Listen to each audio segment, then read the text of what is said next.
Office, school, college, বিশ্ববিদ্যালয় বা অন্য কোনো গন্তব্য। হয়তো দূরত্ব মাত্র কয়েক কিলোমিটার, হাতে সময়ও আছে পর্যাপ্ত, তবুও পৌঁছতে পারলেন না সঠিক সময়ে। রাজধানী ঢাকায় থাকেন, অথচ এমন অভিজ্ঞতা হয়নি, এমন মানুষ নেই। ছোট্ট এ শহরে প্রায় ২ কোটি মানুষের বসবাস, বিপরীতে রোড নেটওয়ার্ক মাত্র ৩,০০০ কিলোমিটার। বিপুল জনগোষ্ঠীর বিপরীতে বিভিন্ন মালিকানায় বাসের সংখ্যা মাত্র ৩,৫০০।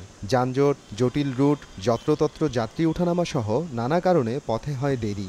মাঝে মধ্যে ১ কিলোমিটার পথ পাড়ি দিতেও লেগে যায় ১ ঘন্টা। সড়ক পথের এ ভোগান্তি এড়াতে ঢাকাবাসীর পছন্দের শীর্ষে মেট্রো রেল। পিক আওয়ারে প্রতি ৮ মিনিট পর পর পাওয়া যায় ট্রেন। উত্তরা থেকে মতিঝিল পৌঁছতে সময় লাগে মাত্র ৪০ মিনিট। সঙ্গে আছে শীতাতপ নিয়ন্ত্রিত, হকারমুক্ত, আরামদায়ক ভ্রমণের অভিজ্ঞতা। পরিকল্পনা রয়েছে ২০২৭ সালের মধ্যে নির্মিত হবে আরও ৩টি মেট্রো রেল। সেখানে বিনিয়োগ হবে প্রায় ২.৫ কোটি টাকা। তবে আরও কম খরচে আরও বেশি মানুষকে মেট্রো ট্রেনের মতো সুবিধা দিতে পারে আরও একটি পরিকল্পনা। গবেষকদের দাবি, মাত্র ৬,০০০ কোটি টাকা বিনিয়োগে মেট্রো রেলের ৮ গুণ যাত্রী বাসে যাতায়াত সম্ভব।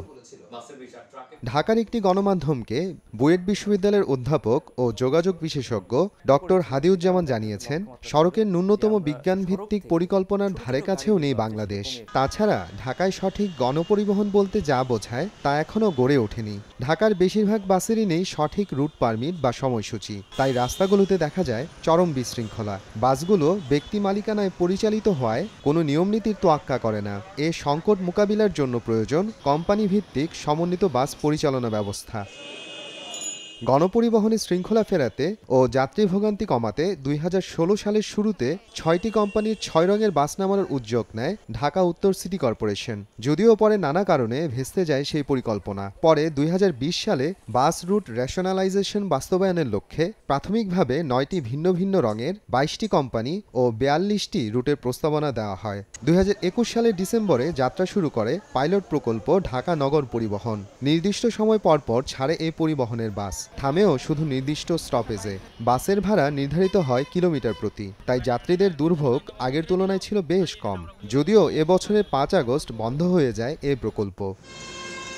তবে ঢাকা দক্ষিণ সিটি কর্পোরেশনের উদ্যোগে আবারও ফিরে আসছে নগর পরিবহন।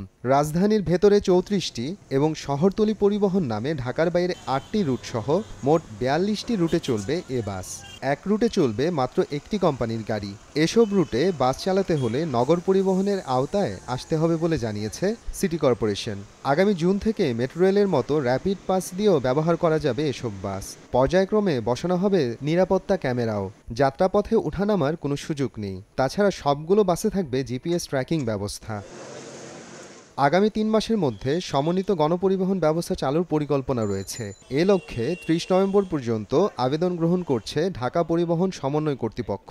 বিশেষজ্ঞদের দাবি, নগর পরিবহনের পরিকল্পনা সফল করতে লাগবে মাত্র ৬,০০০ কোটি টাকার বিনিয়োগ, যার ফলে কম খরচে সুবিধাভোগী হবে মেট্রো রেলের তুলনায় ৮ গুণ বেশি যাত্রী।